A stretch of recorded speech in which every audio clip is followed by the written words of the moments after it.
Could you introduce yourself and tell me an overview of your life history? Okay, well, my name at the moment is Eva Menkin. I've had lots of other names. I was born Eva Zacharias in Germany, in Berlin, and it was pronounced... In what year? Pardon me? When were you born? In 1923. That makes me 90 years old. In Germany, I was known as Eva. Okay. I have written a book about all of this, and the book is called A Moving Experience, because I moved constantly, but also it's a double entendre. So, when I was in France, I was Eve, and in Spain, I was Evita. And here people ask me, do I want to be Eva or Eva? So I'm Eva. So that's a long way to tell you that my name is Eva Menkin now. But after I was Zacharias, I was also von Fritsch. My mother married an artist and a baron, who was called Freiherr von Fritsch. And my mother was Frau von Fritsch, and I became Fräulein von Fritsch. This is a little tongue twister, and I didn't use it very often, just when it was convenient. All right, I have a long and interesting history, which is explained in this book, A Moving Experience. I live in Santa Barbara now, and have been in this country since I was 11 years old. So my book is mainly about my childhood in Germany, in France, in Spain, and consequently in the United States, where I was a refugee among many. But my mother and I came over here so early in 1934. And we left Germany in 1932, which was unheard of because it was before the Reichstag even. But my mother worked, here comes John, my mother worked in a newspaper, and all of her friends were newspaper people or artists or writers of some kind. A newspaper in Berlin? In Berlin. Mm-hmm. It was called the Vossische Zeitung. And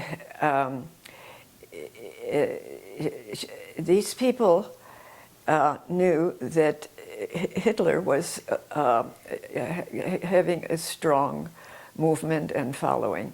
Well, when did Hitler come to power? In 1933. Okay. I think it was 33 that he was actually elected. We were already out of there by then. But they could tell that his way of being was coming to power. All of these newspaper people did, and they felt that the Jews were in great trouble there. They had read Mein Kampf. They had done all their homework, which a lot of integrated Jews had not done at all. They felt very comfortable in Germany. They had professions. They were doctors. They were lawyers. They had made good money, and they thought, well, not me. We're okay. And the fact that Hitler was going to wipe out the entire Jewish people, not only in Germany, but in all the countries that he conquered later, that never entered their minds. So, And both your parents were Jewish, right? yeah. So these, yeah, all these, not all of them were Jewish. Not all of these newspaper people were Jewish. Many left who were not Jewish, but who just couldn't stand what was going on in Germany anymore. And maybe that's a lesson to today, that maybe newspaper people can see into the future more than some people can, and if newspaper people are talking about something, you should pay attention. Well, not all newspaper people. There are, you know, there's the New York Times, and then there are other papers who are less informed, or so there.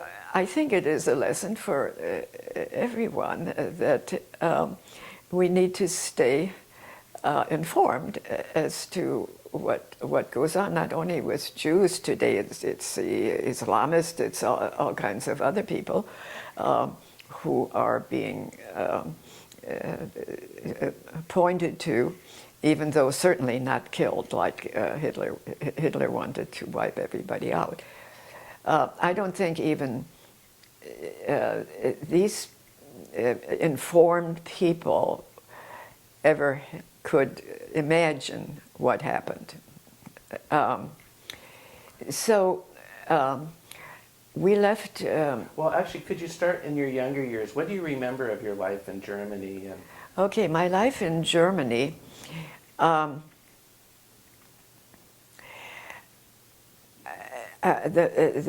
I started the book, I was 6 years old, and I lived with my grandparents. My mother and father were divorced when I was 1 year old, which was highly unusual even in Germany. And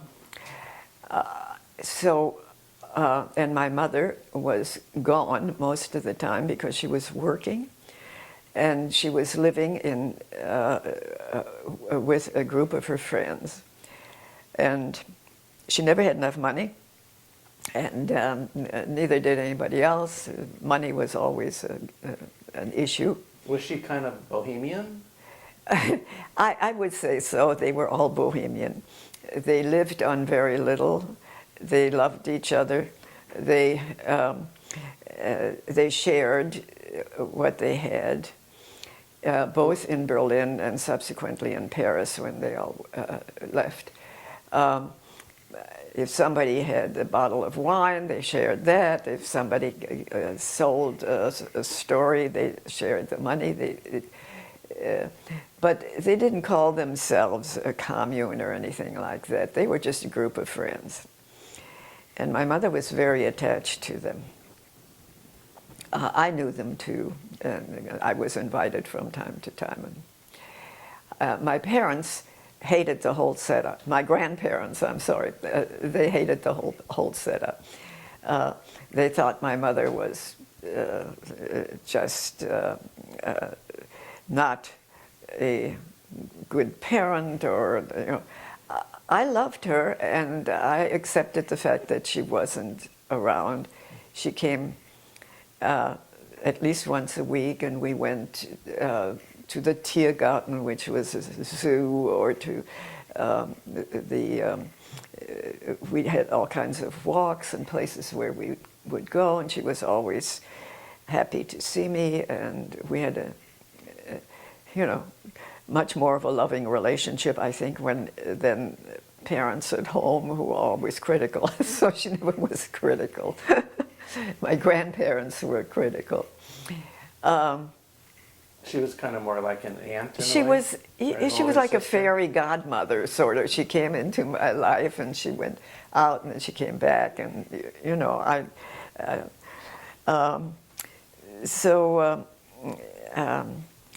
I always knew when she was coming. She smoked a lot of cigarettes. I could smell the cigarettes, and she had this little cough, and they all smoked like crazy. It's amazing that I don't have some kind of asthma or something, because smoking was a big thing, and a pack of cigarettes was, like a piece of gold. so, so in Berlin, I attended a school which was a terrible.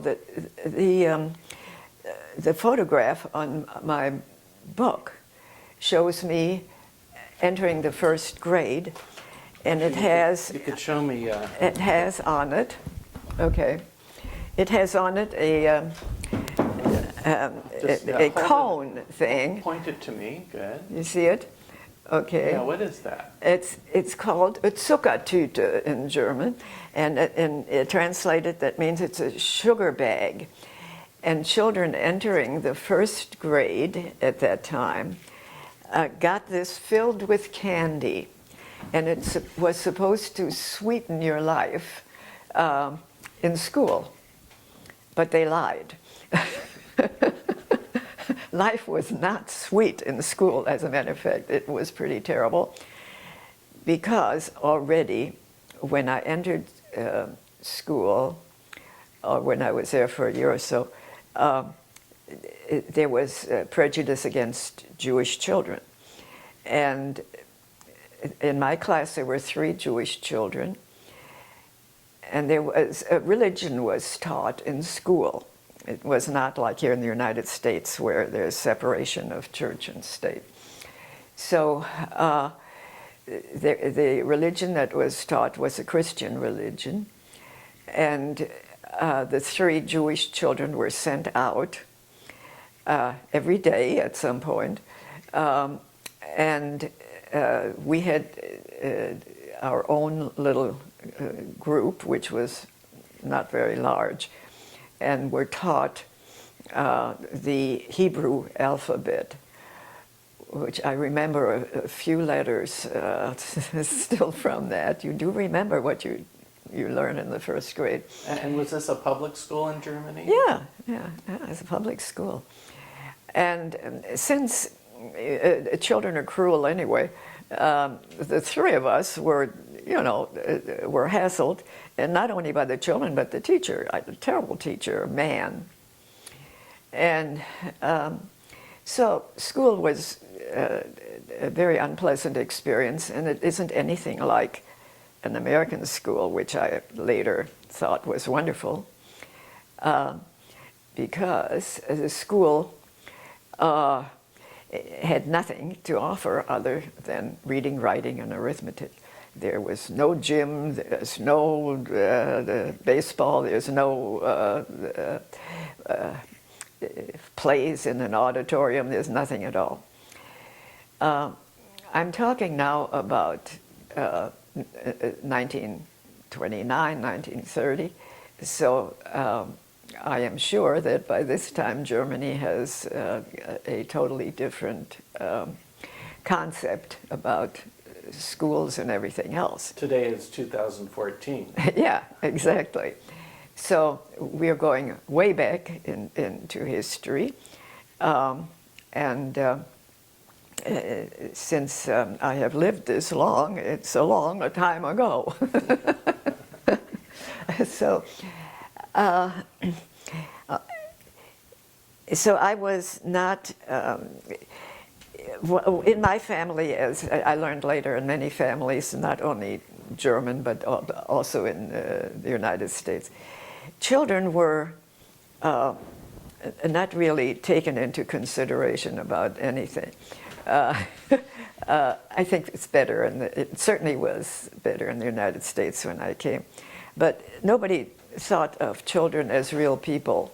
They were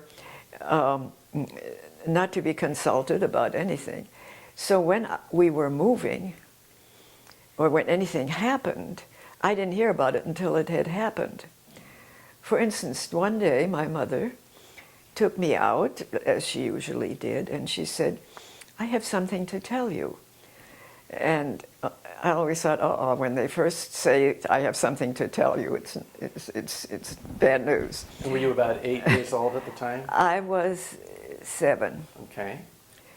And she said, "I got married again." Okay. Well, she was already married. I mean, she wouldn't have. tell me she was going to get married. She had married this man, and he was she said he was a wonderful man. He was an artist. He was a baron. And I said, "What's a baron?" And she said, "Well, that is a very high position in Germany." Was he Christian or Jewish? He was not Jewish. He was brought up in a military family, and but he soon shed all of that, and he became a part of this group which I had described that lived together. He didn't live there, but my mother met him through the newspaper. He worked at the Vossische Zeitung as well. They were married in England. I didn't even know my mother was in England. So I was never informed about anything. It's one of the reasons it's called a moving experience, because I kept moving, but I never knew when or how or where. So she said, "We're moving in with this baron who was called Freiherr von Fritsch, and we're going to Ibiza." And I said, "Oh, Ibiza, where is that?" And she said, "It's part of Spain. It's an island in Spain.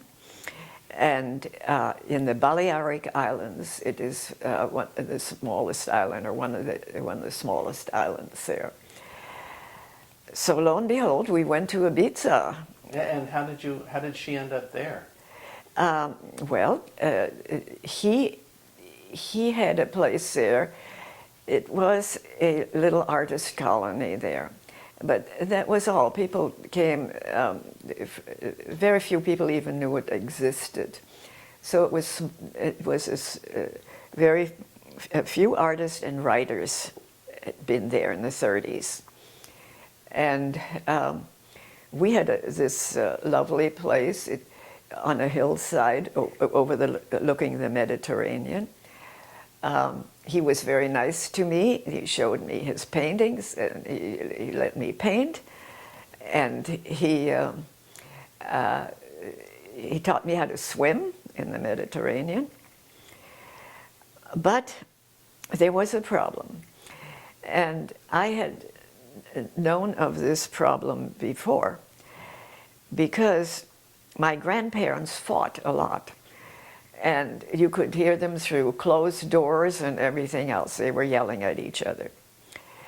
And my father and his second wife, Baba, also were yelling at each other a lot. And so I, as a 7-year-old, thought, when people got married, that's what they did. They went in a room and yelled at each other. And sure enough, my mother and the Freiherr did yell at one another. And it happened, I don't know whether you're interested in all of this. But, yeah, it's interesting. Okay. What he loved to do most was go to the bullfights. So every Sunday there was a bullfight in Ibiza. And my mother's already said, I've heard about bullfights. I'm not crazy about going. "Oh, yes," he said, you must go. Everybody, the whole town goes to the bullfights. And it's wonderful, you'll see. Okay. So we get to the bullfights, and they start sticking the bull with all kinds of spears and this and that, and there's blood. And both my mother and I are just hysterical, especially my mother. And she said, I'm leaving, I can't do this. And he said, "No, you can't leave because the matador hasn't come yet." So she said, "I don't care about the matador, I'm leaving." And she grabbed me by the arm, and we left. We left through a door, and he stayed. He wouldn't go with us. And, you know, everybody was yelling and so on. We ran all the way home. I mean, this is not a place that has streetcars or cars or anything. You walk. So we ran all the way home. And that was the end of the Freiherr. My mother and I, within the next couple of days, took the boat back to Barcelona, and then the train from there back to Germany. And for a long time I had no idea what happened to the Freiherr. He became I now, in my 90th year, have, and by the computer, learned all about him and have met people who have known him in Germany and in England, where he resided in Cornwall. And unfortunately, I never got to know him after that. I would have liked him a lot. He was a very interesting man. Was he involved in World War II? He was involved in World War I, and he was involved. For the he Kaiser? He had a name, von Fritsch, which was a very well-known name in Germany at that time. And he was related to this von Fritsch. I think it was his uncle or a cousin or something. General von Fritsch, who was a communist, and the Nazis killed him, but they didn't admit to killing him. They said he shot himself, and there was a big to-do about him. And I think the Freiherr von Fritsch went to England and became René Halkett. He chose to do that. Lived in this lovely little village. If you've ever seen the TV show Doc Martin, that is Cornwall, and that is these are the villages that he stayed in. One of them was a translator at the Nuremberg trials, and all the time he was an artist. He created many. I have a painting here of his, which a friend of his who has a museum in Cornwall. I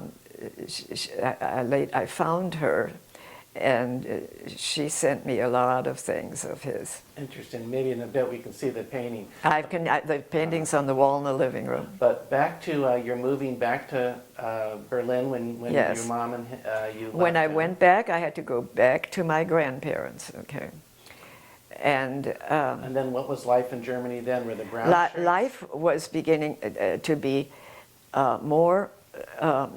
We had been 6 months in Ibiza, so it was. You could see brown shirts on the street. And what were brown shirts? Well, they were kind of hoodlums, Nazi hoodlums, who wore brown shirts. And you recognized them, you know.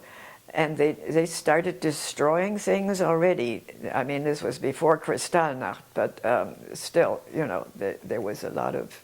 Like mainly Jewish things they destroyed? Yes, yes. And there was enough damage and enough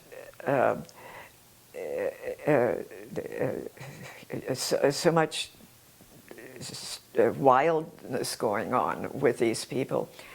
I can tell you some stories that you heard. I haven't, you know, and I remember one because it was so gruesome that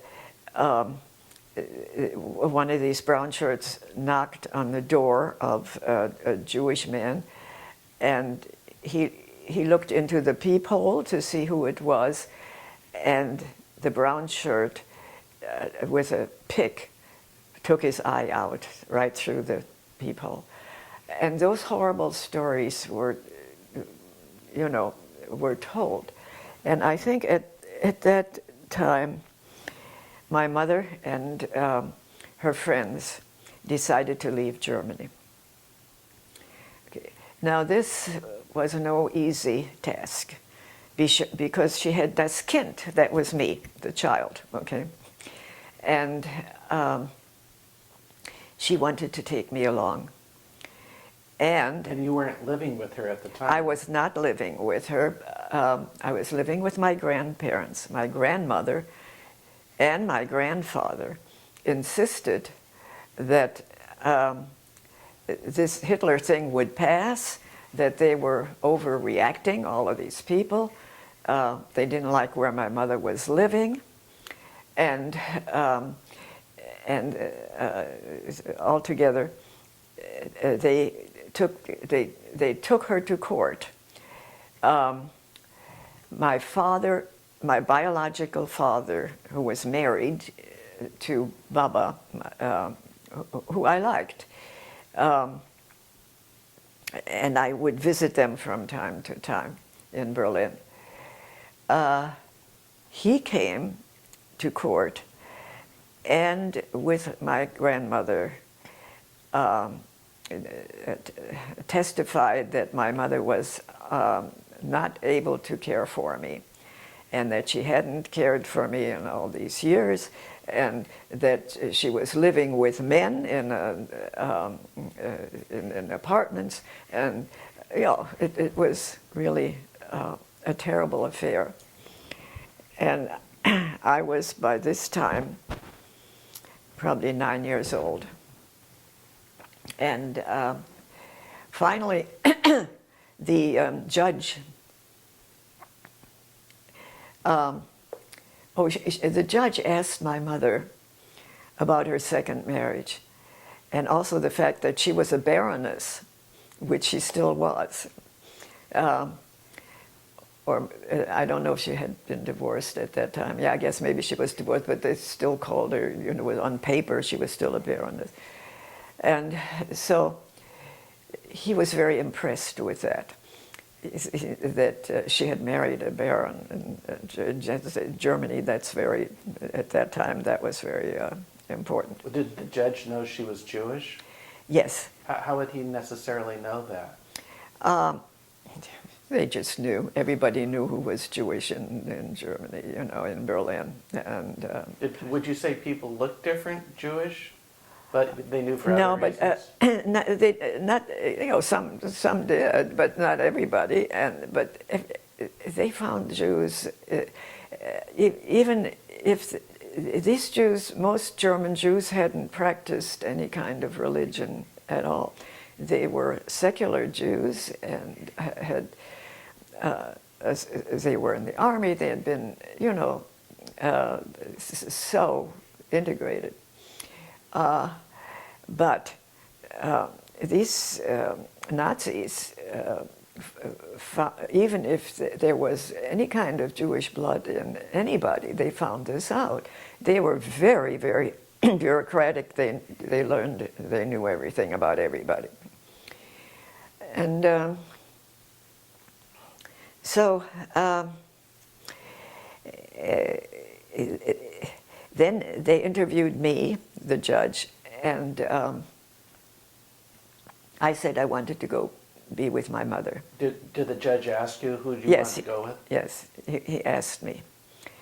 And I had a choice between staying with my grandparents or living with my father and his wife, and I said I want to be with my mother. And then there were all kinds of witnesses for my mother, people that from the newspaper and people she lived with who vouched for her that she was a good mother, that she saw me every week, and you know, so on and so forth.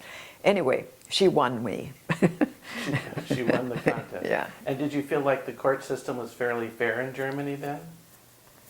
I have no idea. Okay. You know, I can only tell you about this court scene, which is very much described in the book. Show me your book again. Okay. This is your book. What's the name of the book? It's called A Moving Experience. You self-published this, right? It's published by my stepson, who published it.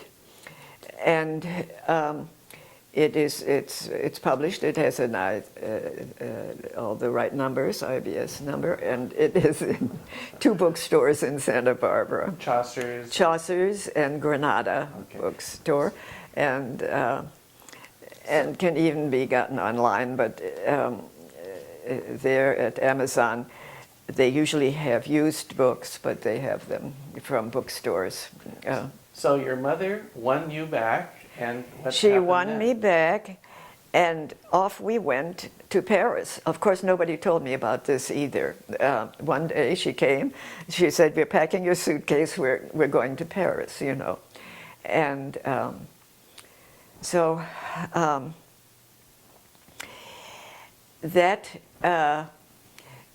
in Paris, we lived on the left bank. Everybody was very poor. A lot of these people, some were my relatives actually. A cousin of mine, Baruch, I write about all of that here, and his sister Esther, they were with us, and other children. And I could take only a few things. I took a few things. Do you recall what you took? It was a dog, a toy dog, and something else, and my clothes, and that was it. You know, I couldn't take very much. I had some seashells from Ibiza that I took, and some treasures that I had in a box that traveled with me wherever I went.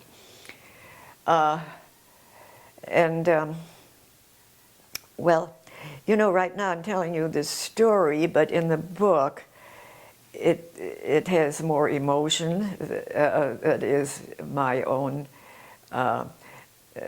feeling of not belonging anywhere, of being, you know, temporary everywhere.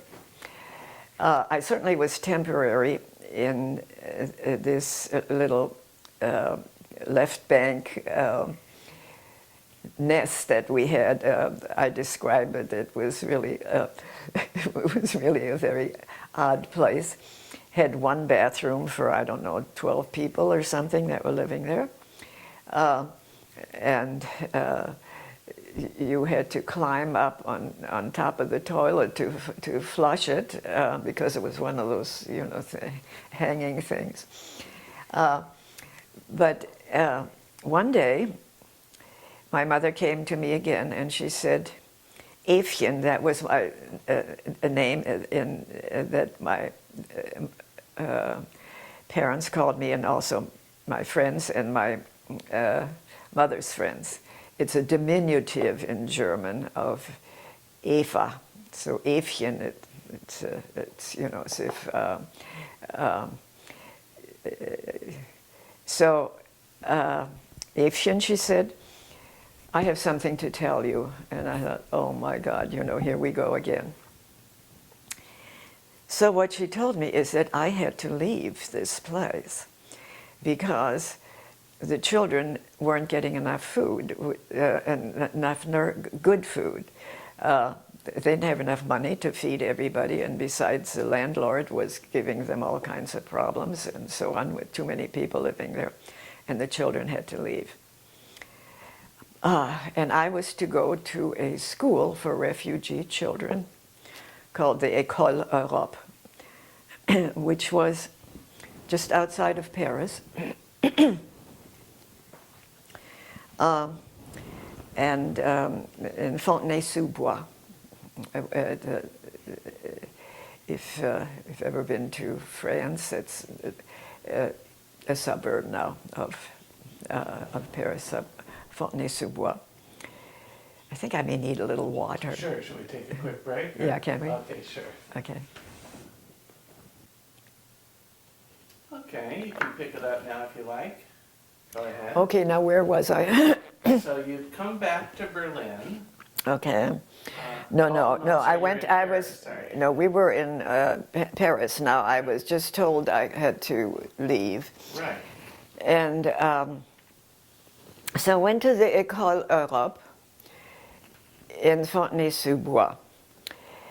And that was it turned out to be a good place, but of course it was strange for me.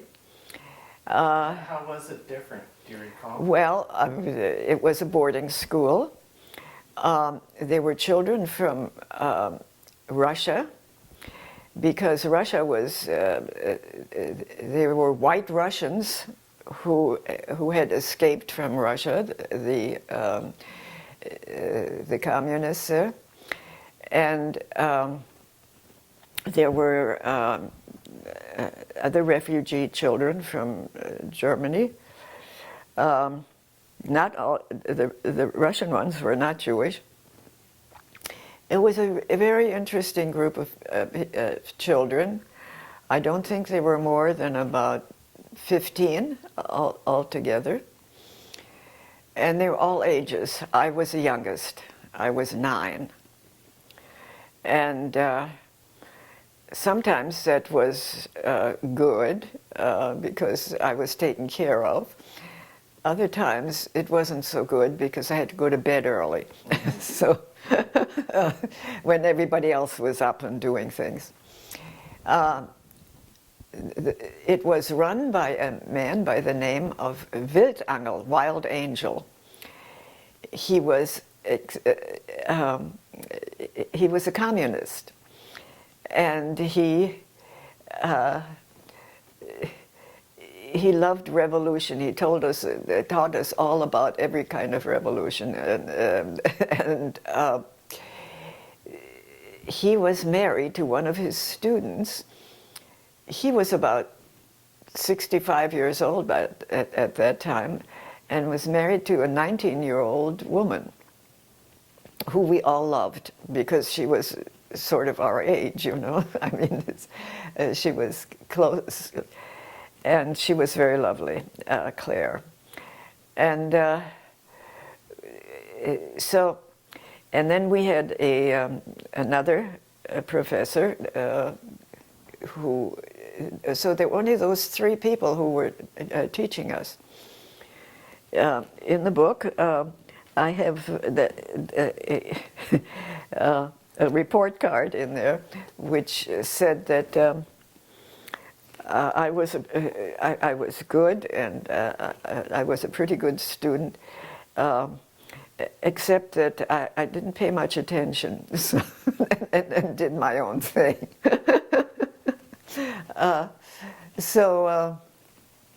And I wasn't terribly good at French. Well, you know, we were not allowed to speak German. We had to speak French, which was a good thing because, you know, it's the only way you really learn it. That must have been a struggle, though, to learn French right away. Yeah. So everything was in French, all of the instruction and everything. Well, you know, I had just gotten out of Germany, and I had to learn Spanish in Spain. I learned that. So this was my 3rd language already, and I hadn't really learned Spanish much, just enough to talk to the children there. So I learned French. And but after, I won't go into all of it was good. I was close to these people, and you know, only 15 of us, so we got close to everybody.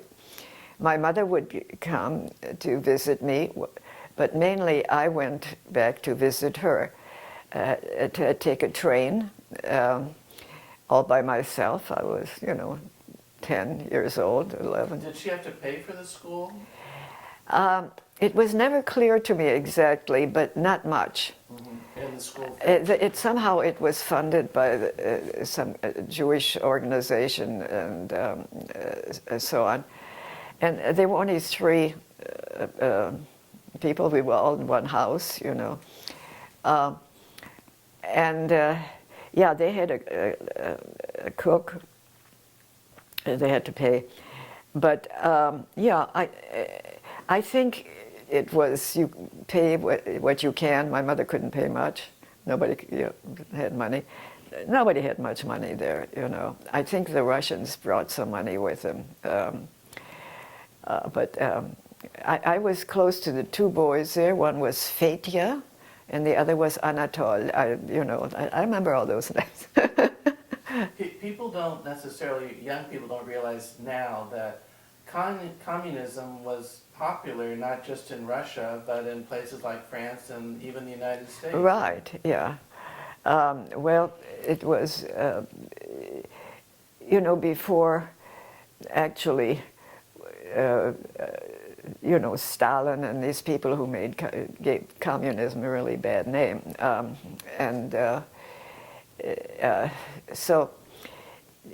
But this professor we had, Wildangel,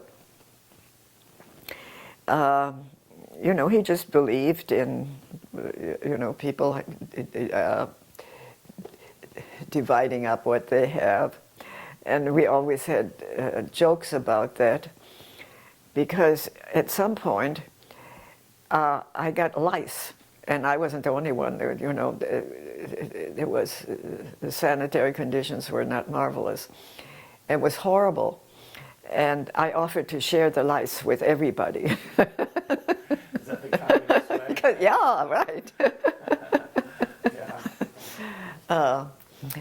But then my cousin came to visit me, Esther, the one that lived with us in France, and she was very religious, and she thought it was terrible what was going on there. Communism, no, they don't believe in God, and so it was really. She left immediately. She couldn't stand it. So. At any rate, after I lived there for 2 years, and then my mother came to me and said, "I have something to tell you, Evian."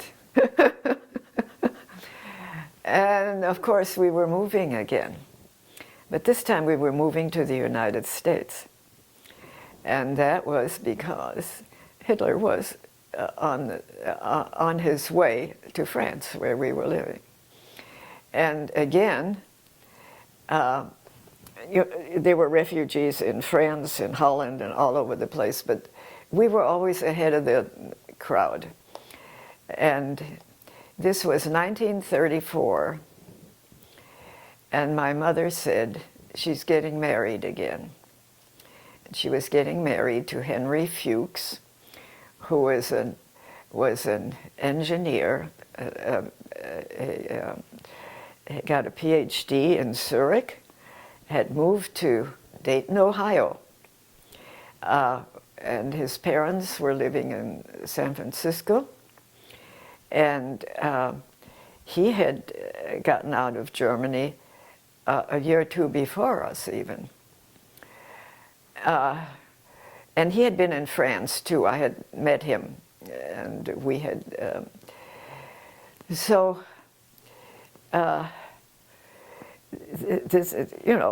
this time I was used to this. We were on the move. Well, we left from Le Havre in November of 1934, and went on a terrible ship, and I described the boat right in the book.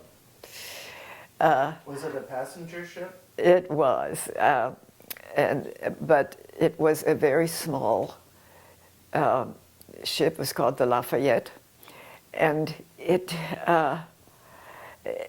was a terrible, terrible ride. November is no place to travel on the Atlantic. Bad seasickness? Everybody was seasick, and my mother became very, very ill.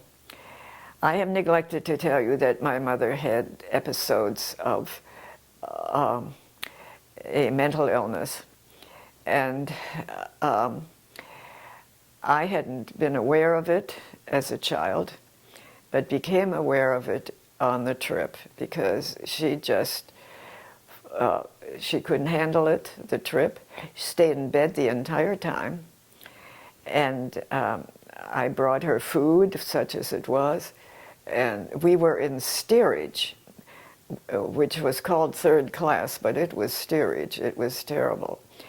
And so, at any rate, I described the trip in the book. It's, I won't do it here, but it was just an awful trip. And I attached myself to a French family, 2 children, and which was very, very nice for me and helped me. Throughout my young life, I always attached myself to some family. I didn't have one. And so I managed to do that to keep my sanity. And maybe that's a good lesson to others who have parents who aren't the best parents, to look for someone to attach themselves to. Right. And I think people do that, you know, to a teacher or to a friend, or it doesn't even have to be a family, but I always tried to choose families of my friends, you know, as a child. And they always took me in, and I always, you know. So, to make a long story short, we arrived in Dayton, Ohio. Well, actually, in your book you talked about seeing the Statue of Liberty. Huh? Yes. Do you remember what it was like when you first arrived? Oh, it was, well, in the first place, it took us a while to get on the deck from where we were down in the basement of the ship. And it was such an incredible sight to see the Statue of Liberty. But at the same time, I was scared of her. And I don't know, it was so huge. I had never seen anything so huge. And she had a crown on her head, which looked like a crown of thorns or something. And I thought everybody in the United States was this big. I was terrified. And I didn't say anything, but I think I did say something to Henry, my new father, but that, yeah, I described that thing because you know, for all the adults, this meant we had arrived in a safe place. And did you also go to Ellis Island? Yes. What was that like? Well, we went to Ellis Island because everybody had to go through that, but we went to Ellis Islands because my mother and father got married there. And I say my father because he adopted me and became my father forevermore. I left a father in Germany who was not supportive. He'd never supported me. He never gave my mother any money. And he didn't come surface until he objected to my leaving the country. He and his wife, Baba, went to Argentina. They escaped the Nazis, and there had a son, Rene, who became my stepbrother, my half-brother. And he's 14 years younger than I am, but we are very good friends. Are you still in touch with him? Oh, very much so. That's so cool. He comes here a lot, much more so. I've been to Argentina only twice. This is a long trip. But he comes here at least every other year, and he has a family. And so back to Ellis Island, all the immigrants had to come through Ellis Island at the time. All the immigrants had to come through, and we not only came through, but there's a whole marriage ceremony, which is also described in the book, which was. We were in a separate room with some person who married them, and they wouldn't let us off the ship until Henry and my mother signed papers that they would marry there on Ellis Island, because everybody had to have a sponsor. And Henry was that because he had a job at Delco in Dayton, Ohio. Did you have to have a job or look like you'd get employment? You had to prove that he could support us, yes. And yeah, so and the immigrants knew that. Most of them had an affidavit from somebody who sponsored them and said they would support them in case they can't support themselves.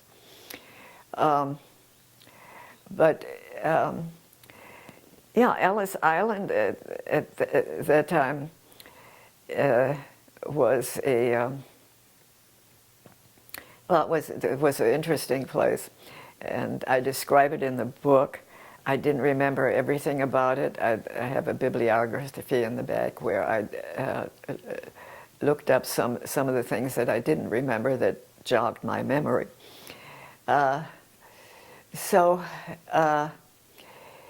they got married and we drove to Dayton, Ohio. Well, it's quite a stretch from Paris to Dayton, Ohio. and my mother had a very, very hard time. Henry was wonderful. He was a great father. He helped us a lot. My mother missed her friends, something awful. You can imagine. She lived with these people all through the some really bad times, and she was very attached to them. And here were people who was so strange to her, you know, Middle America, and she was used to working in a newspaper. There's no work. There was no way she could do anything. She was strong in English, which I wasn't. You know, I didn't know any English when I came. So I went to school, and they put me in the first grade. I was 11 years old. I didn't even fit under a desk. And I was the first refugee child in Dayton, Ohio. They didn't even know what to do with me. They came, the sixth graders came to get my autograph. So, yeah, it was really, it was quite bizarre, but everybody was very kind. And do you recall how the United States seemed any different from? Oh, it was very different. In the first place, children were paid attention to, and children were asked things, you know. Do you want to go to the zoo? Do you want to do this? Do you want to do that? Do you like sweet potatoes or what? Nobody ever asked me anything, you know. And so children were treated like human beings and as if they had opinions. And I was astounded. Is that an American thing, do you think? Yeah, it was an American thing. Nobody in Europe that I knew treated children like that. Again, this may be totally different now, but this was then. We were in Dayton, Ohio. I was having a good time. I met all kinds of children and families that thought I was terrific. They thought I was such a novelty that they couldn't get over it. They asked me questions. In school, I became a novelty, and they couldn't wait to teach me things and so on. And, yeah, I was having a good time. My mother, on the other hand, went into a deep depression. She couldn't handle it. In the first place, she said, "There's nothing to eat here." And there were grocery stores and so on. Well, she said all she could find was Wonder Bread. You know, she said they don't have bread. I mean, this is no bread. You know. She said everything comes in cans. I can't stand it. I mean, there's nothing fresh. And she was carrying on. You know. And it was extremely difficult for her. She was a French cook. She loved cooking, French cooking, you know. Well, there was nothing to do. I loved everything American. I loved peanut butter. I loved hot dogs. I loved, you know, I mean, you know, things I never had. She and Henry, my father, went to Cincinnati to get rye bread at least once a week. And, you know, but she couldn't acclimatize. They weren't the kinds of... people were very kind and wanted to help us, but they were not her kind of people. And were you aware of the lead up to the World War II and Nazism increasing at that time? Well, we are still in 1934, okay? The war didn't start until 39, which started with Hitler going into Poland. So that came much later. We were such early refugees that, but Americans were very kind and very, even though they didn't understand what was going on exactly, they didn't know what was going on in Hitler Germany. Not even the Jews understood what was going on there. And we ourselves didn't, it was worse all the time, you know.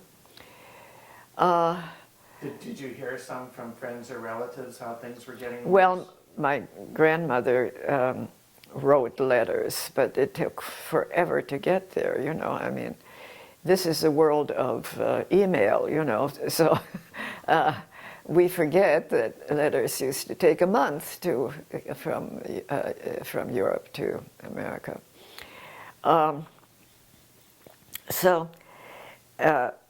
What she did write is that my grandfather was arrested and taken to jail on some kind of charge.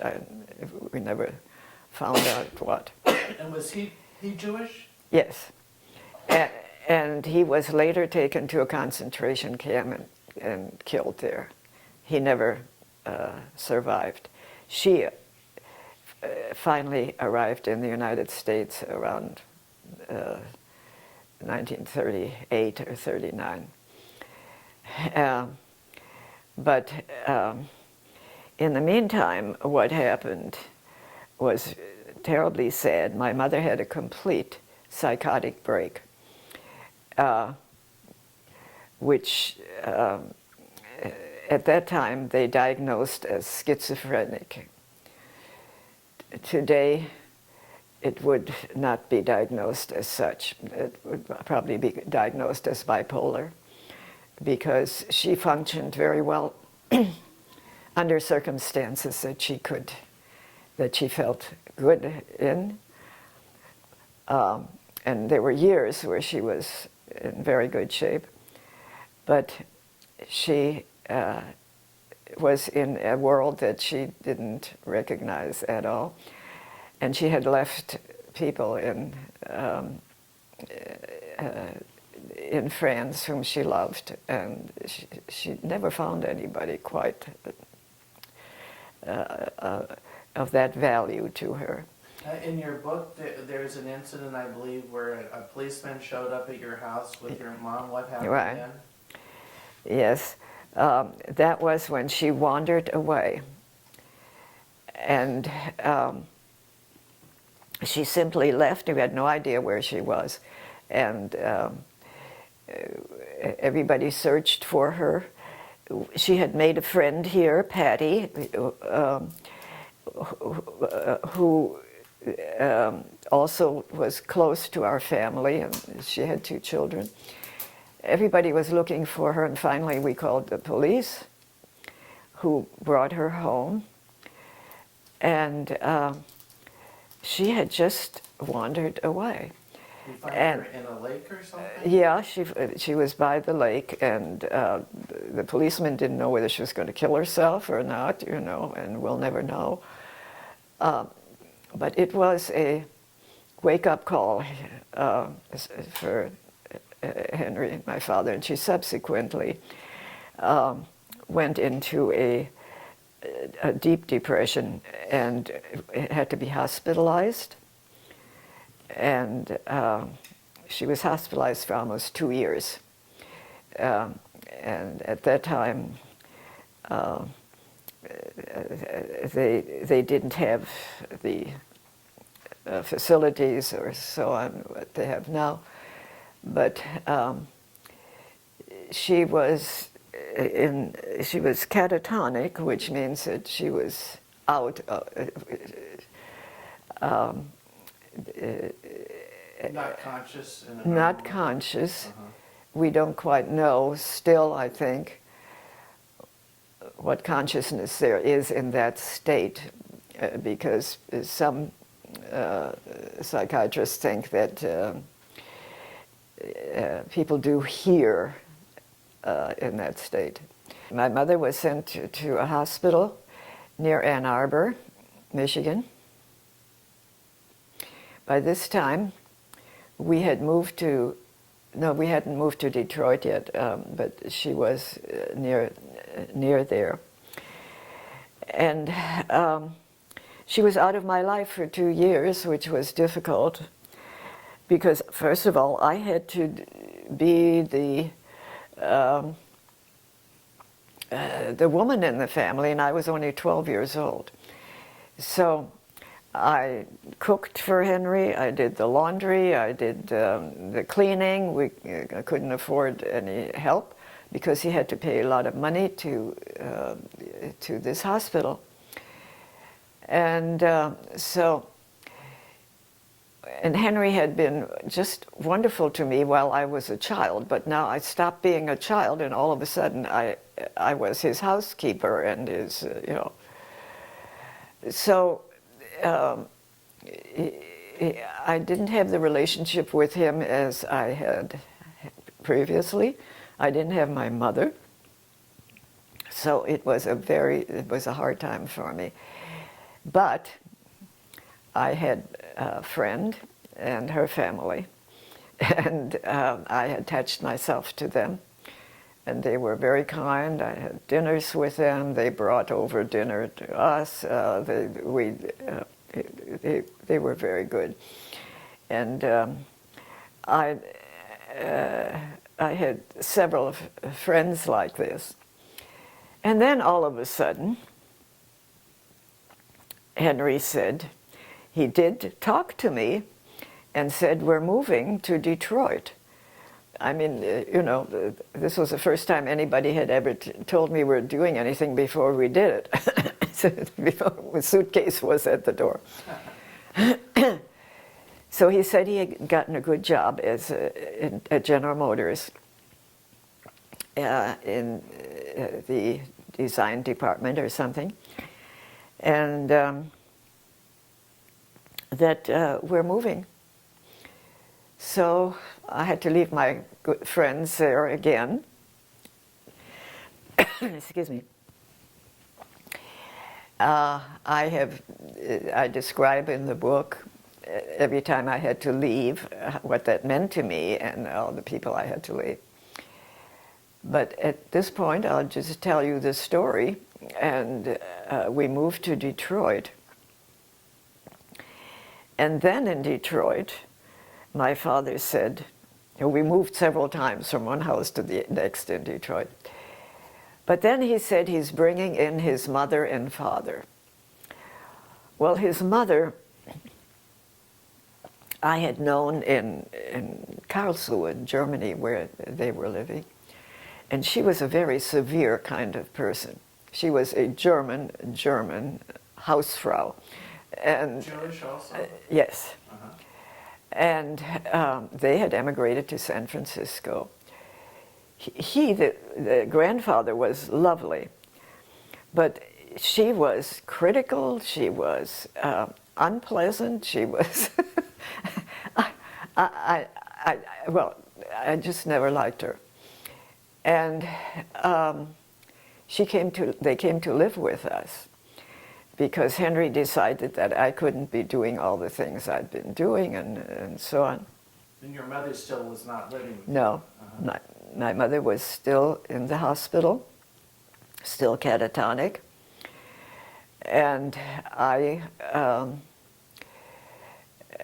but I made friends in Detroit. I went to school there. I went to junior high and high school. But junior high, I met this girl. She came from a very Jewish family, which we were not. When I came to this country, I didn't know anything about Jewish food. People talked about bagels and lox and all kinds of Jewish food that I'd never heard of before. And she educated me, this woman, and every day she would poke her head out of the window and tell her daughter to bring me home for lunch. And that was just lovely. They had Kaiser rolls and all kinds of food. They were all big. They were full of food. They ate enough for lunch that Henry and I would eat in a week. Did Americans seem to eat more than Europeans? Well, no. They eat differently, than the French and the Germans. They just have different foods. And my mother could never get used to it. It just,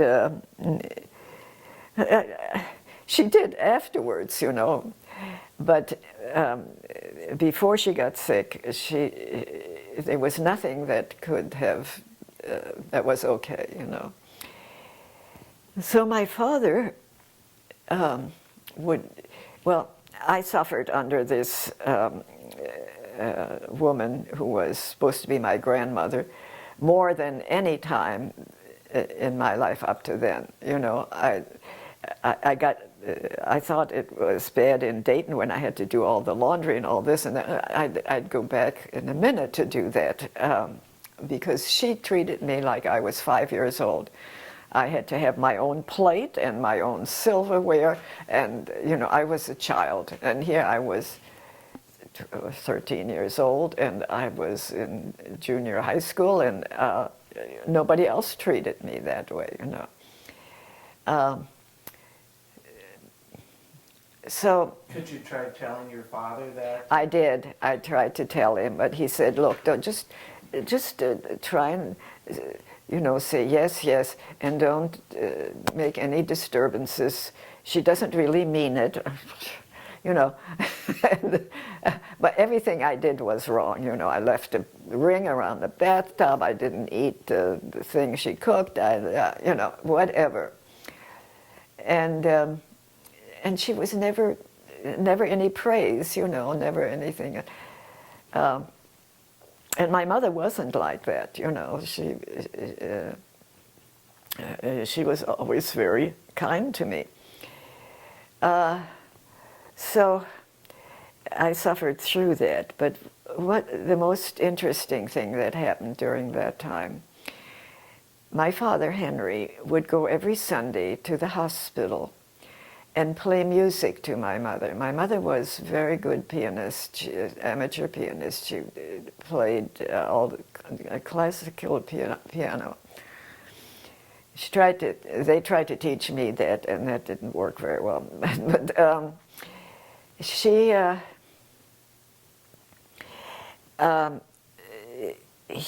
somehow or other, someone told him that he might reach her with music, okay? The interesting thing is that today they do this with psychotic patients, that they do, music is a conduit. But at that time, I don't think so. So he would take his gramophone and, A wind-up record? yeah, and wind up records and, and play. And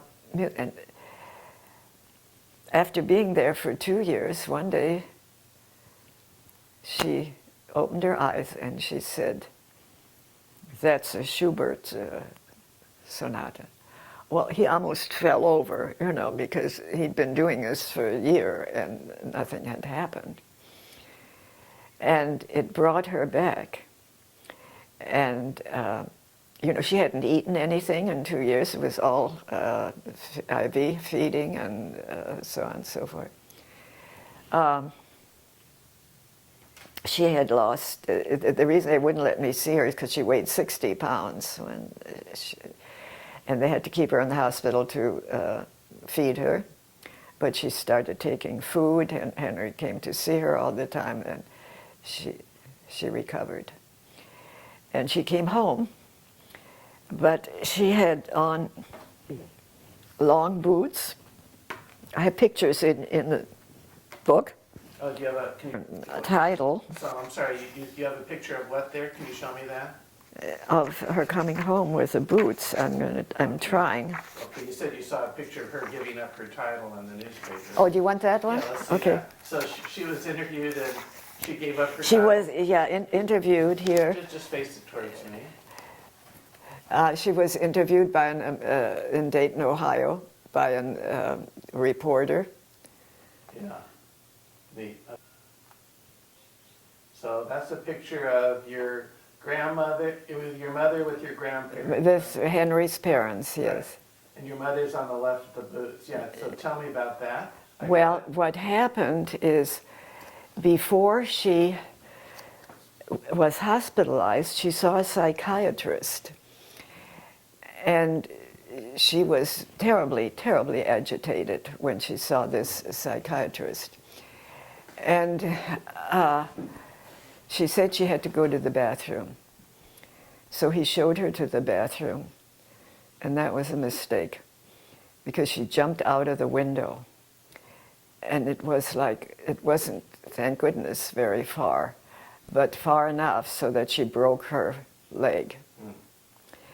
And this leg, you know, they put in a cast and all of that, but she never had any physical therapy. She was lying there for 2 years. I think they eventually took the cast off, but you know, in order for it to heal, you have to have physical therapy, you have to walk, you have to, you know, and she was just lying there. So anyway, she had to wear those boots for quite a long time.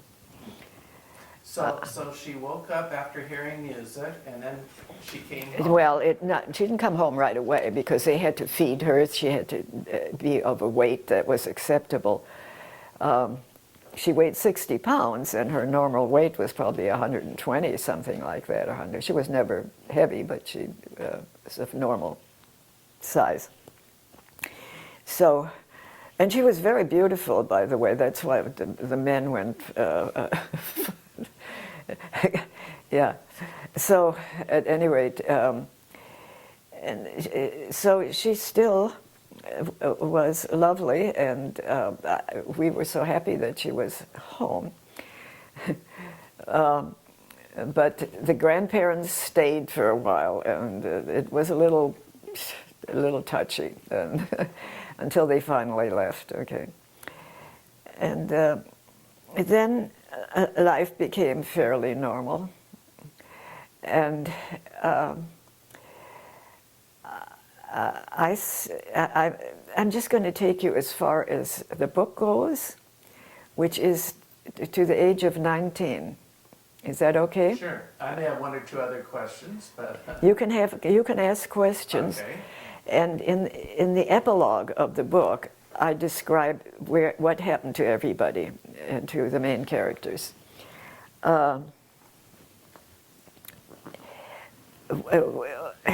What happened then is a young man appeared in our life, and he was sent through a friend of Henry's from England, where he was a refugee from Germany. And he was also a sort of mechanical engineer although he hadn't graduated as such, he'd worked as such in England. And so he came to this country with a referral to Henry. And then he was 19 years old, and I was 15 when I first met him. And what was his name? His name was Fred Landecker. And he was a steady Sunday dinner guest. He came every Sunday for dinner. And so we got to know him, and you know, he was sort of like a big brother or something like that. And we would wash the dishes together and so on. And then he'd go home. He lived in an apartment someplace. And when I was 17, on my 17th birthday, he invited me for a date. And that was to go and see Fantasia. The Disney movie. Yeah. Do you know that movie? Yeah. Yeah. And so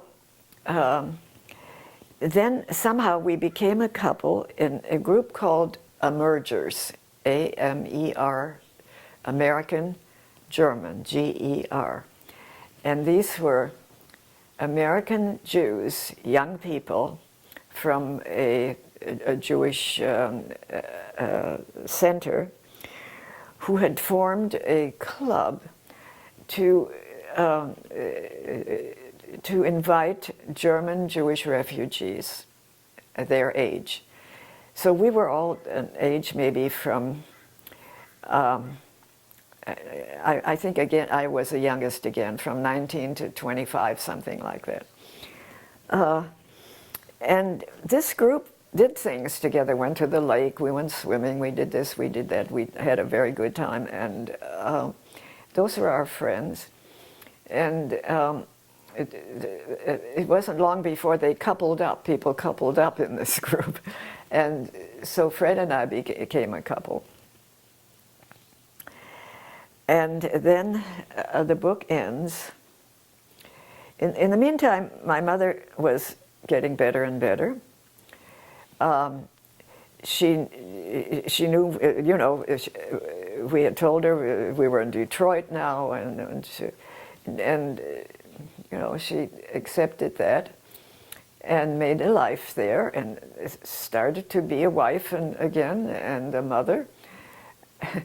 Except, you know, by this time I didn't need much mothering anymore. I went to the University of Michigan, but only for a year, because I married Fred Landecker, and I was 19. And that's when the book ends. Talks a little bit about the wedding and this and that and the other thing.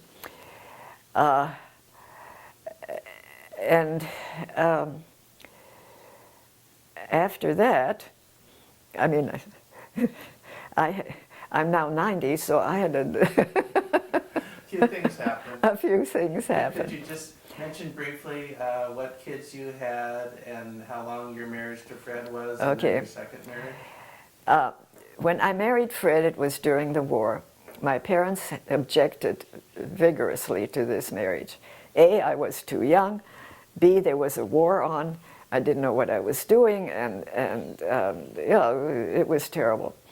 But we were determined to get married, and we did. And as soon as we got married in Riverside, California, I came to California to marry him. He was stationed in Camp Hahn in.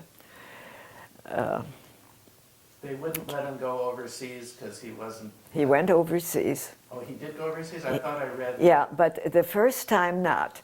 He was going to go into the Pacific, and they found out he wasn't a citizen, and so they took him. They brought him back on the next ship. They wouldn't allow him to stay, which was a good thing, I think. Although And then you got later on he went to Italy. Yeah, he was in the Italian theater. Okay. But I was an Army wife and followed him around here, the camps in Oregon, and we started out in California, Riverside.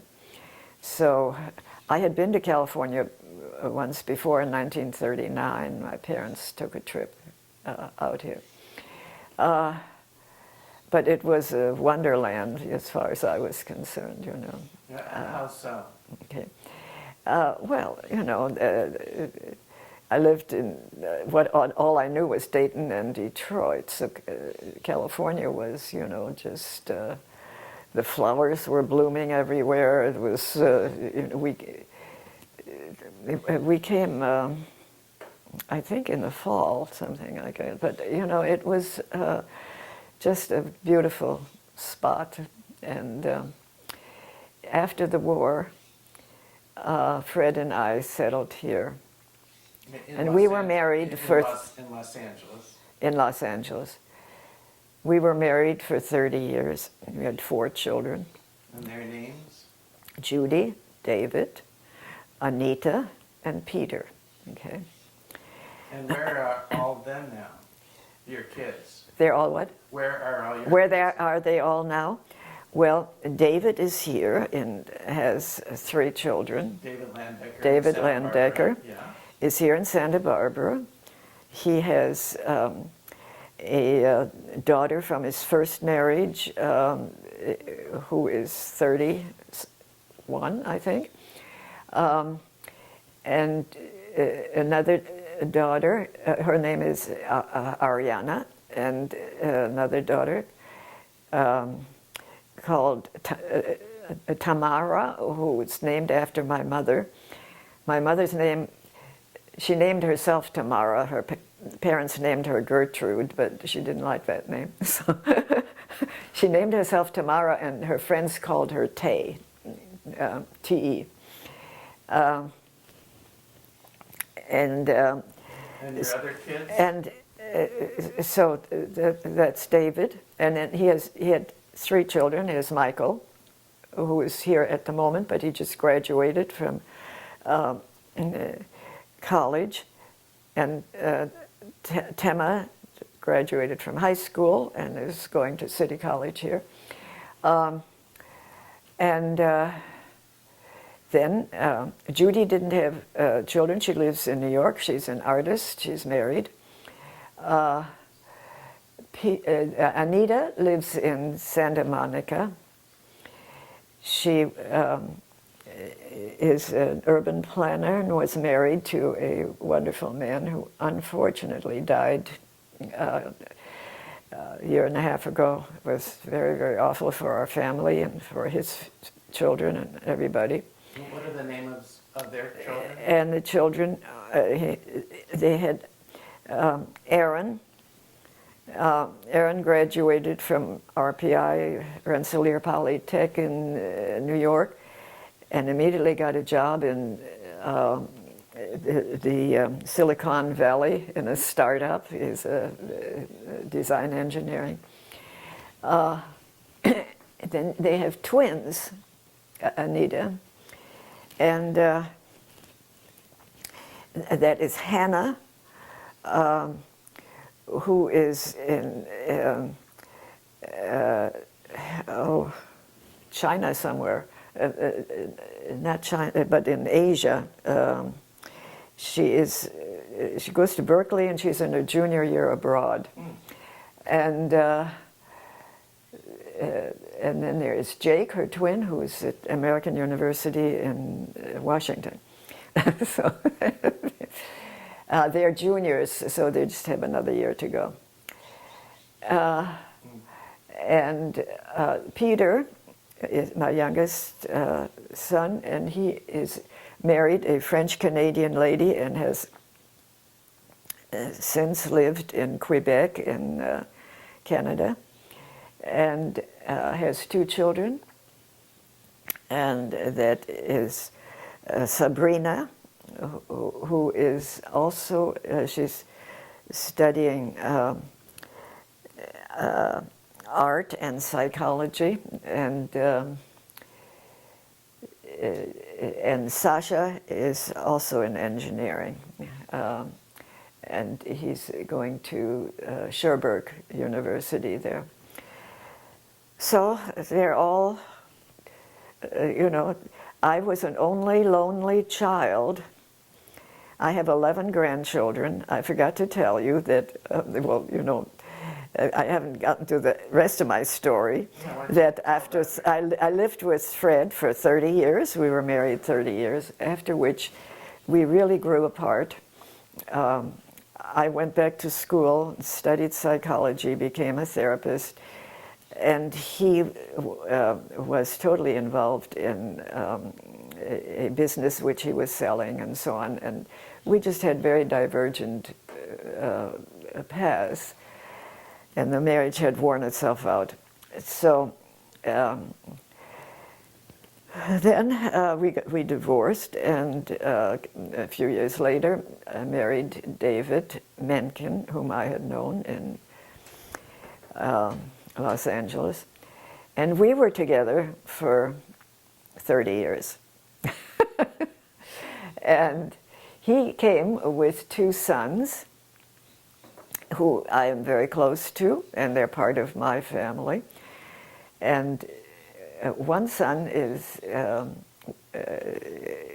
not married and has been meditating in India, and also is back now in Boston, but he's a lovely guy, but he is not of this world, sort of. And Bill is very much in my life. I knew them both as children, and he is a teacher in San Jose, and married Betty, who is a doctor, and they have 3 daughters. The oldest is married, Nora. She's has a child, Sammy, so I'm a great-grandmother.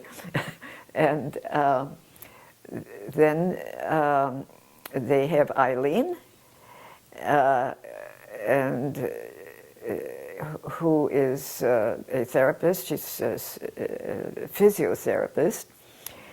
And then there is Josie, who's studying at UCLA. She's getting a PhD in gerontology, and is getting married to her boyfriend, whom she's been with for 6 years, in August.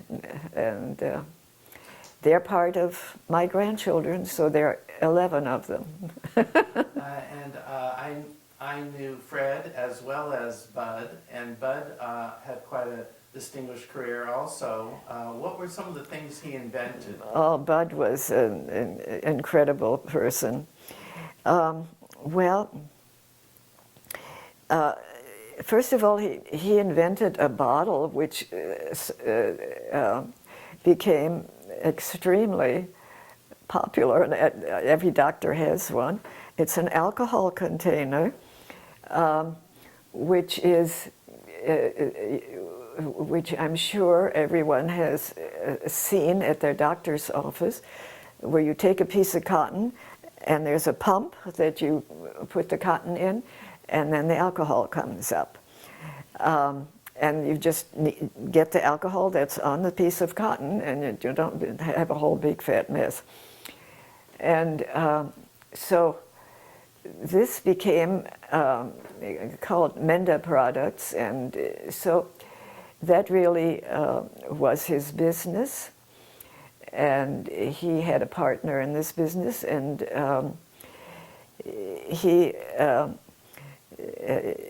he brought the business here to Santa Barbara, actually, and had a secretary who said, and very soon thereafter retired. And in his retirement, he became a consultant for small business. He was very good at advising people how to run their small business and what to do to make some money without needing to make a whole lot, you know. So, And what do you do with, and he passed away how many years ago? 7 years. It was 7 years just a couple of weeks ago. And you're 90 now, and how do you spend your time? Well, I went back to school and became a therapist and had a business here for many years, and was a therapist in Santa Barbara for 25 years. Both, so I saw both individuals, families, couples, but I also worked for the Arthritis Foundation and some other groups in town as a consultant.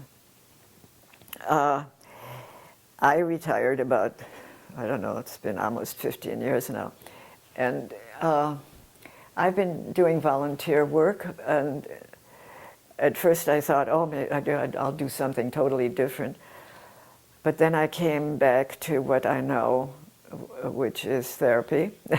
And so I've been working with first a group of people who were who had a retirement home, Garden Court. People in Santa Barbara would know that. It's for low-income seniors. And so I had a group there for 3 years, I think. And we just talked about problems and things that people had. And now I have, for the last 3 years, I've been working with a group called Doctors Without Walls. And these are doctors, nurses, acupuncturists, health professionals who work with the homeless, all volunteers. And so I was the first psychotherapist to appear there 3 years ago. Now there are 2 more, and we are there for women. This is a women's clinic, and so I work with the women, and believe me, they have a lot of problems. I can't solve them, but hearing them and helping them understand that they're still the people that they have been, and they've come into very bad circumstances, many of them. I was fishing for the fact that you also play tennis on a regular basis. I play tennis. I've played tennis all my life through all of the, no, not all my life, since I was 15 and arrived in Detroit. And I played for my high school team there. And so with short intervals of pregnancies and so on, I've always played tennis. So I'm still playing tennis, and I play doubles now. And twice a week I have a group I play with. I'm blessed with good health. That's, you know, at my age, I don't have any chronic diseases. And I have a wonderful life here. I am living with an artist here who has a room in the house and a studio outside. And you're up here on the Riviera in Santa Barbara? Here in the Riviera in Santa Barbara. And he used to be in Santa Barbara 30 years ago, and then lived in Oregon for many years. And his paintings are behind you on the wall, right? His paintings are behind me on the wall. And he's got lots of paintings in his studio. And his name is? His name is John Haugsee, Haugse. So, Eva, can you tell me what lessons you think you learned in life? Oh! Well, I think maybe the biggest lesson I have learned is not to worry, not to look into the future very far. And can you control worrying, would you say? Pardon? Can you control whether you worry or not? I can. Uh-huh. And I just don't worry. I've had a kind of a stomach problem, which I have never had. And John said to me, don't worry about it. Don't worry about it, because I have to see a gastrointestinal person, a doctor. And I said, I'm not worried. The older you get, the less you need to worry,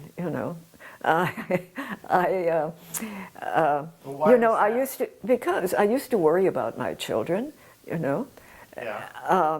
I used to worry, everybody worries about their children. I mean, they do things that are outrageous. Look what they're doing in Isla Vista, Deltopia. Can you imagine? But that is a good thing that you're saying, is you can control whether you worry or not, and it doesn't. You can control, well, because after a while you just don't worry anymore. I mean, most of us worry about being ill, having cancer, doing, they're going to do tests. I could have cancer, I could have this, I could have anything, okay? Well, I'm 90 years old. Yeah. I've lived an incredible life, and you can't have more than life, So you just need to worry less. I don't have to worry about my children. They are in their 60s and 50s, They're worrying about their children. And I don't need to worry about my grandchildren. They have parents and grandparents they have parents, and I just get pleasure, I have a lot of pleasure. I have a book group, a reading group. I always used to be the youngest. Now I'm the oldest.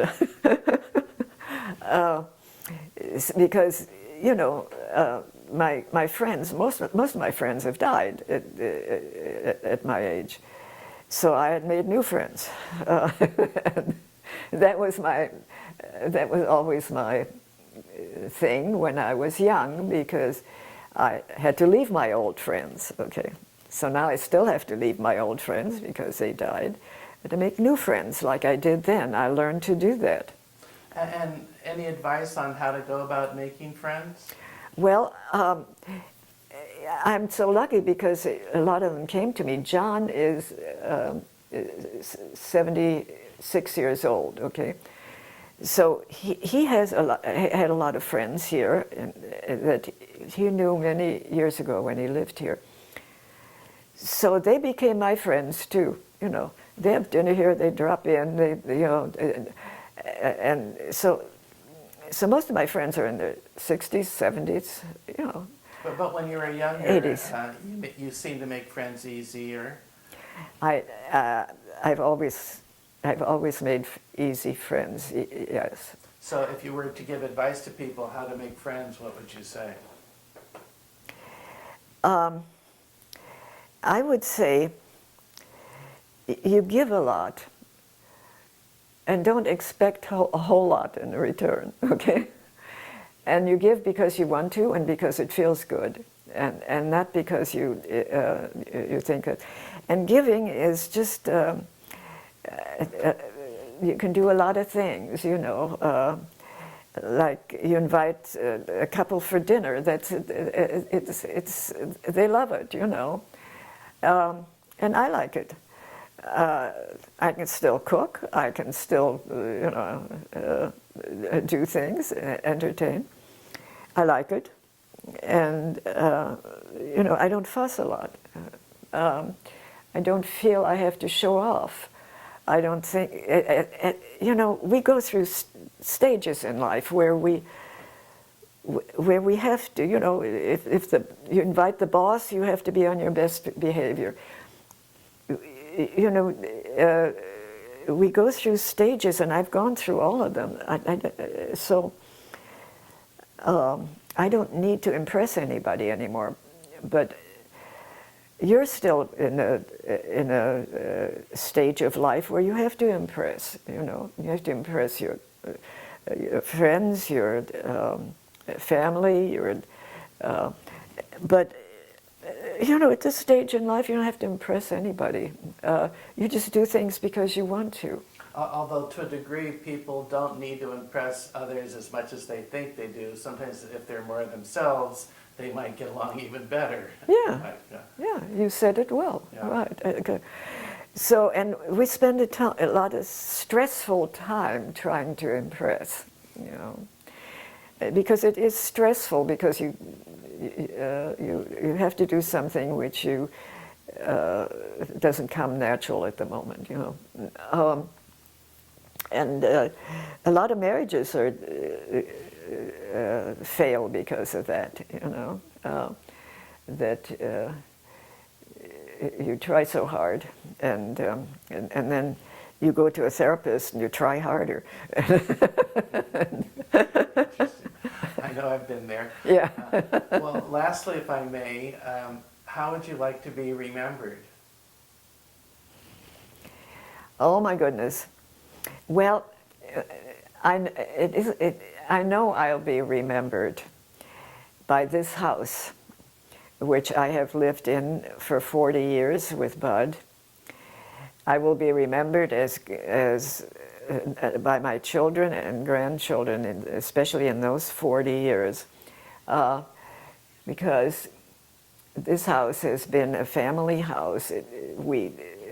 Everybody loves it. They come here. The kids bring their friends. We barbecue. You know, it's just been a place where people congregate. And we've had 10 weddings here. Several of my children have been married here, and it's. Do you think a house can remember you?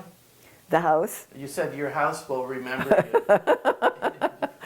It could be argued that No, I don't think the house can remember me. Okay. I think that the children, grandchildren will remember, especially the grandchildren will remember being in this house.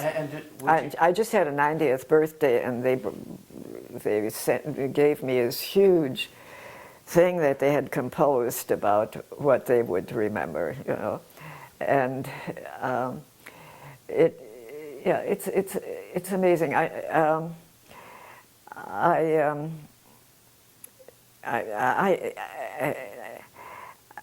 I want to be remembered as family, you know, because As a I have. person. I'm a family therapist. I love families. I've worked with so many families, and I see my own family, and it's. I think that I'm the only one grandparent left in my family. Sharon, my daughter-in-law for many years, just lost her mother at 103. And so there are no other grandparents of these 11 children who are now all adults. But so be it. They call me Ema, E-M-A, E-M-A, and Bud was Budpaw. So, you know. And they all come back. They come, you know, we're on the way to so-and-so. Can I stay here with my boyfriend? Sure, you know. And partly maybe they want to come here because you're not judgmental of them. That's right, okay, and that's the other thing, you know.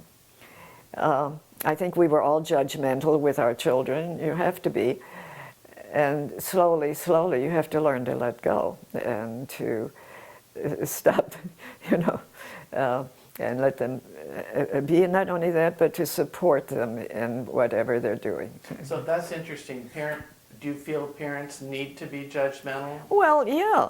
You have to say, you know, don't go near the water, okay, when you're 5 years old, or, you know, or, you know, you can go this far but not that far.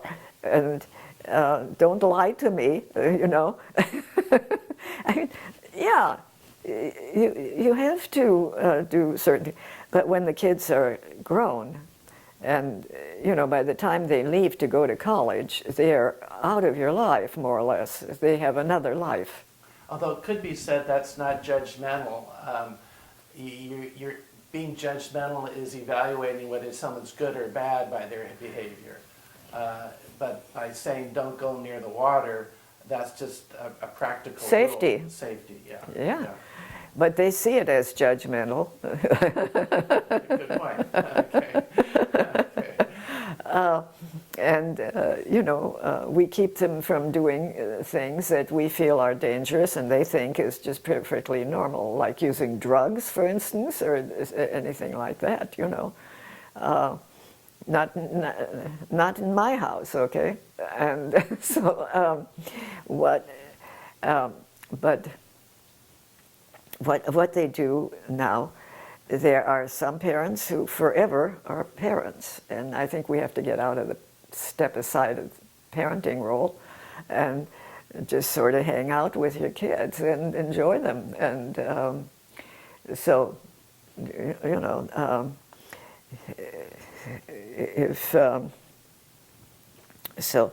if your son tells you that he's lost his job, or he didn't get the job he wanted, or whatever, you're just empathetic, you know, and you don't ask a lot of questions. There's one thing that I try to teach my the people that I work with as a therapist, which may sound odd, and that is not to ask why questions, unless you are a scientist. Interesting. And why is that, if I may? Okay. Why is that? Now, when you say, why is that, that is a question that I can answer. But there are a lot of questions, why questions, that make you defensive, you know. If I ask you, why do you want to do this project of interviewing all these people, okay?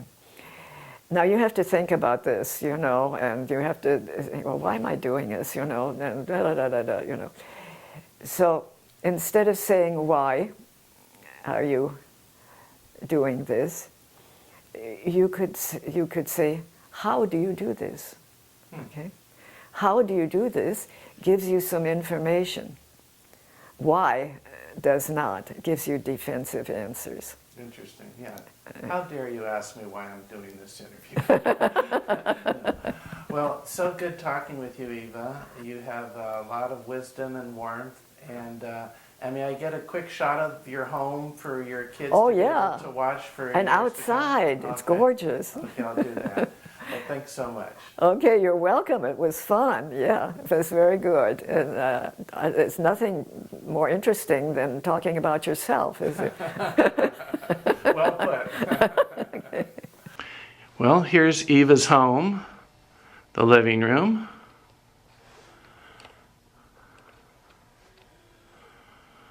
And this is mainly for her family to have, so I'm sure they had a lot of happy family memories.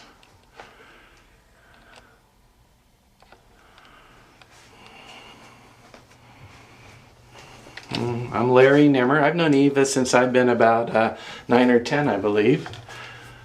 The Landeckers and the Menkins have been family friends. So I'm saying to the camera that I've known you since I was about 10 years old. You have a lot of art in the house. Beautiful home. We'll look outside at the pool in a moment. Always been interested in your kitchen. Yeah, okay, your daughter Judy's work. It's always done interesting work. I forgot to tell you, Judy's an artist. Oh, you did mention Judy's an artist, yeah. She did those bananas up there. The banana. Oh, uh-huh. That's cool. Ripe bananas. She loves to do bananas. Uh-huh. The barber chair. That's The something. barber chair. Beautiful old piece. May I look inside your refrigerator? What? May I look inside your refrigerator? Do you mind? No. It's always instructive. Okay. Thank you. I do that on my touring with the candidates too. Doss Williams one time had a hard time. People's comments. I'm going to look this way too if I may. May I? What, dear? Can I go this way? Well, yeah, but that one room is torn up because we're going Okay. to have a plumber here on Thursday. So should I not go Don't this do way? this room here. Okay. I'm going to close the door here because Okay. the crawl space is in here. Gotcha. Yeah, these are photos. These are Judy's. Nice. Some of those. This is your study? This is my study. Oh, over here is your study. Okay. This is nice. I used to see clients there, and it used to have a couch, and it used to look different. That's Bud. Yeah. Those are my 4 kids up there. Santa Barbara. You have a Mac.